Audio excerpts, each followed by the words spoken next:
Artigo 1º. São instituídos os juizados especiais civis e criminais da Justiça Federal, aos quais se aplica, no que não conflitar com esta lei, o disposto na Lei nº 9.099, de 26 de setembro de 1995. Artigo 2º. Compete ao Juizado Especial Federal Criminal processar e julgar os feitos de competência da Justiça Federal relativos às infrações de menor potencial ofensivo, respeitadas as regras de conexão e continência. Parágrafo único. Na reunião de processos, perante o juízo comum ou o tribunal do júri, decorrente da aplicação das regras de conexão e continência, observar-se-ão os institutos da transação penal e da composição dos danos civis. Artigo 3º. Compete ao Juizado Especial Federal Civil processar, conciliar e julgar causas de competência da Justiça Federal até o valor de 60 salários mínimos, bem como executar as suas sentenças. Parágrafo 1º. Não se incluem na competência do Juizado Especial Civil as causas.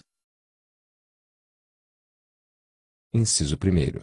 Referidas no artigo 109, inciso 2º, 3º e inciso 11, da Constituição Federal, as ações de mandado de segurança, de desapropriação, de divisão e demarcação, populares, execuções fiscais e por improbidade administrativa e as demandas sobre direitos ou interesses difusos, coletivos ou individuais homogêneos.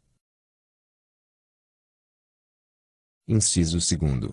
Sobre bens imóveis da União, autarquias e fundações públicas federais. Inciso 3º. Para anulação ou cancelamento de ato administrativo federal, salvo o de natureza previdenciária e o de lançamento fiscal. Inciso 4º. Que tenham como objeto a impugnação da pena de demissão imposta a servidores públicos civis ou de sanções disciplinares aplicadas a militares. Parágrafo 2º. Quando a pretensão versar sobre obrigações vincendas, para fins de competência do juizado especial, a soma de 12 parcelas não poderá exceder o valor referido no artigo 3º. Caput. Parágrafo 3º. No foro onde estiver instalada a vara do juizado especial, a sua competência é absoluta. Artigo 4º. O juiz poderá, de ofício ou a requerimento das partes, deferir medidas cautelares no curso do processo, para evitar dano de difícil reparação. Artigo 5º. Exceto nos casos do artigo 4º. Somente será admitido o recurso de sentença definitiva. Artigo 6º. Podem ser partes no Juizado Especial Federal Civil. Inciso 1º. Como autores, as pessoas físicas e as microempresas e empresas de pequeno porte, assim definidas na Lei nº 9.317, de 5 de dezembro de 1996. Inciso 2º. Como res, a União, autarquias, fundações e empresas públicas federais. Artigo 7º. As citações e intimações da União serão feitas na forma prevista nos artigos 35 a 38 da Lei Complementar no 73, de 10 de fevereiro de 1993. Parágrafo único. A citação das autarquias, fundações e empresas públicas será feita na pessoa do representante máximo da entidade, no local onde proposta a causa, quando ali instalado seu escritório ou representação, se não, na sede da entidade. Artigo 8º. As partes serão intimadas da sentença, quando não proferida está na audiência em que estiver presente seu representante, por ARMP aviso de recebimento em mão própria. Parágrafo 1º. As demais intimações das partes serão feitas na pessoa dos advogados ou dos procuradores que oficiem nos respectivos autos, pessoalmente ou por via postal. Parágrafo 2º. Os tribunais poderão organizar serviço de intimação das partes e de recepção de petições por meio eletrônico. Artigo 9º. Não haverá prazo diferenciado para a prática de qualquer ato processual pelas pessoas jurídicas de direito público, inclusive a interposição de recursos, devendo a citação para audiência de conciliação ser efetuada com antecedência mínima de 30 dias. Artigo 10. As partes poderão designar, por escrito, representantes para a causa, advogado ou não. Parágrafo único. Os representantes judiciais da União, autarquias, fundações e empresas públicas federais, bem como os indicados na forma do caput, ficam autorizados a conciliar, transigir ou desistir, nos processos da competência dos juizados especiais federais. Artigo 11. A entidade pública réia deverá fornecer ao juizado a documentação de que disponha para o esclarecimento da causa, apresentando-a até a instalação da audiência de conciliação. Parágrafo único. Para a audiência de composição dos danos resultantes de ilícito criminal, artigos 71, 72 e 74 da Lei nº 9.099, de 26 de setembro de 1995, o representante da entidade que comparecer terá poderes para acordar, desistir ou transigir, na forma do artigo 10. Artigo 12. Para efetuar o exame técnico necessário à conciliação ou ao julgamento da causa, o juiz nomeará a pessoa habilitada, que apresentará o laudo até 5 dias antes da audiência, independentemente de intimação das partes. Parágrafo 1º. Os honorários do técnico serão antecipados à conta de verba orçamentária do respectivo tribunal e, quando vencida na causa a entidade pública, seu valor será incluído na ordem de pagamento a ser feita em favor do tribunal. Parágrafo 2º. Nas ações previdenciárias e relativas à assistência social, havendo designação de exame, serão as partes intimadas para, em 10 dias, apresentar quesitos e indicar assistentes. Artigo 13. Nas causas de que trata esta lei, não haverá reexame necessário. Artigo 14. Caberá pedido de uniformização de interpretação de lei federal quando houver divergência entre decisões sobre questões de direito material proferidas por turmas recursais na interpretação da lei. Parágrafo 1º. O pedido fundado em divergência entre turmas da mesma região será julgado em reunião conjunta das turmas em conflito, sob a presidência do juiz coordenador. Parágrafo 2º. O pedido fundado em divergência entre decisões de turmas de diferentes regiões ou da proferida em contrariedade à súmula ou jurisprudência dominante do STJ será julgado por turma de uniformização, integrada por juízes de turmas recursais, sob a presidência do coordenador da Justiça Federal. Parágrafo 3º. A reunião de juízes domiciliados em cidades diversas será feita pela via eletrônica. Parágrafo 4º.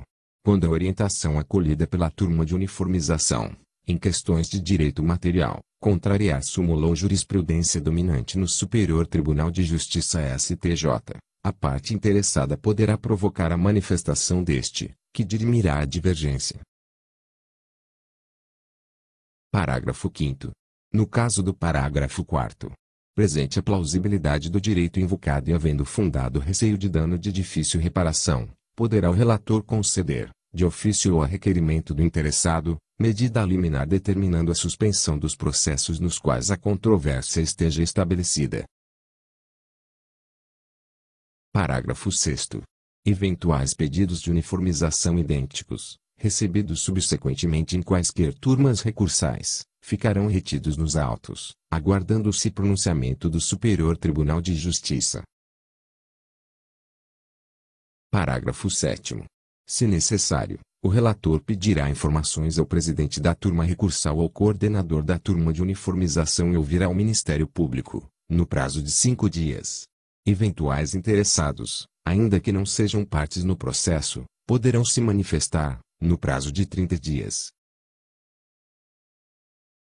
Parágrafo 8º. Decorridos os prazos referidos no parágrafo 7º, o relator incluirá o pedido em pauta na sessão, com preferência sobre todos os demais feitos, ressalvados os processos com réus presos, os habeas corpus e os mandados de segurança. Parágrafo 9º. Publicado o acórdão respectivo, os pedidos retidos referidos no parágrafo 6º serão apreciados pelas turmas recursais, que poderão exercer juízo de retratação ou declará-los prejudicados, se veicularem tese não acolhida pelo Superior Tribunal de Justiça. Parágrafo 10. Os tribunais regionais, o Superior Tribunal de Justiça e o Supremo Tribunal Federal, no âmbito de suas competências, expedirão normas regulamentando a composição dos órgãos e os procedimentos a serem adotados para o processamento e o julgamento do pedido de uniformização e do recurso extraordinário. Artigo 15. O recurso extraordinário, para os efeitos desta lei, será processado e julgado segundo o estabelecido nos parágrafos 4º a 9º do artigo 14, além da observância das normas do regimento. Artigo 16. O cumprimento do acordo ou da sentença, com trânsito em julgado, que imponham obrigação de fazer, não fazer ou entrega de coisa certa, será efetuado mediante ofício do juiz à autoridade citada para a causa, com cópia da sentença ou do acordo. Artigo 17. Tratando-se de obrigação de pagar quantia certa, após o trânsito em julgado da decisão, o pagamento será efetuado no prazo de 60 dias, contados da entrega da requisição, por ordem do juiz, autoridade citada para a causa, na agência mais próxima da Caixa Econômica Federal ou do Banco do Brasil, independentemente de precatório. Parágrafo 1º. Para os efeitos do parágrafo 3º do artigo 100 da Constituição Federal, as obrigações ali definidas como de pequeno valor, a serem pagas independentemente de precatório, terão como limite o mesmo valor estabelecido nesta lei para a competência do Juizado Especial Federal Civil, artigo 3º. Caput. Parágrafo 2º. Desatendida a requisição judicial, o juiz determinará o sequestro do numerário suficiente ao cumprimento da decisão. Parágrafo 3º. São vedados o fracionamento, repartição ou quebra do valor da execução, de modo que o pagamento se faça, em parte, na forma estabelecida no parágrafo 1º deste artigo, e, em parte, mediante expedição do precatório, e a expedição de precatório complementar ou suplementar do valor pago. Parágrafo 4º. Se o valor de execução ultrapassar o estabelecido no parágrafo 1º, o pagamento far-se-á, sempre, por meio do precatório, sendo facultada à parte exequente a renúncia ao crédito do valor excedente, para que possa optar pelo pagamento do saldo sem o precatório, da forma lá prevista. Artigo 18. Os juizados especiais serão instalados por decisão do Tribunal Regional Federal. O juiz-presidente do juizado designará os conciliadores pelo período de 2 anos, admitida a recondução. O exercício dessas funções será gratuito, assegurados os direitos e prerrogativas do jurado. Artigo 437 do Código de Processo Penal. Parágrafo único. Serão instalados juizados especiais adjuntos nas localidades cujo movimento forense não justifique a existência de juizado especial, cabendo ao tribunal designar a vara onde funcionará. Artigo 19. No prazo de 6 meses, a contar da publicação desta lei, deverão ser instalados os juizados especiais nas capitais dos estados e no Distrito Federal. Parágrafo único. Na capital dos estados, no Distrito Federal e em outras cidades onde for necessário, neste último caso, por decisão do Tribunal Regional Federal, serão instalados juizados com competência exclusiva para ações previdenciárias. Artigo 20. Onde não houver vara federal, a causa poderá ser proposta no Juizado Especial Federal mais próximo do foro definido no artigo 4º da Lei nº 9.099, de 26 de setembro de 1995, vedada a aplicação desta lei no juízo estadual. Artigo 21.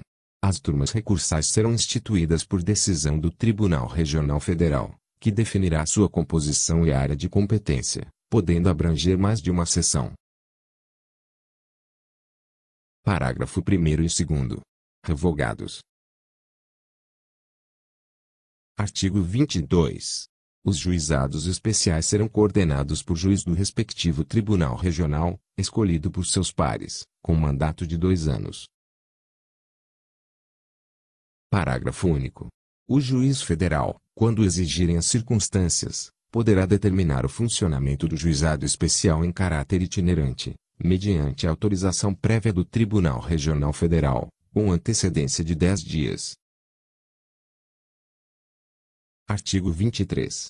O Conselho da Justiça Federal poderá limitar, por até 3 anos, contados a partir da publicação desta lei, a competência dos juizados especiais cíveis, atendendo à necessidade da organização dos serviços judiciários ou administrativos. Artigo 24.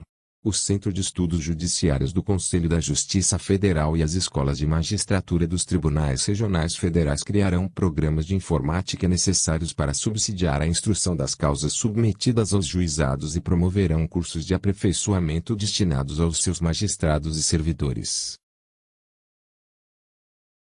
Artigo 25. Não serão remetidas aos juizados especiais as demandas ajuizadas até a data de sua instalação. Artigo 26. Competirá aos tribunais regionais federais prestar o suporte administrativo necessário ao funcionamento dos juizados especiais. Artigo 27. Esta lei entra em vigor 6 meses após a data de sua publicação.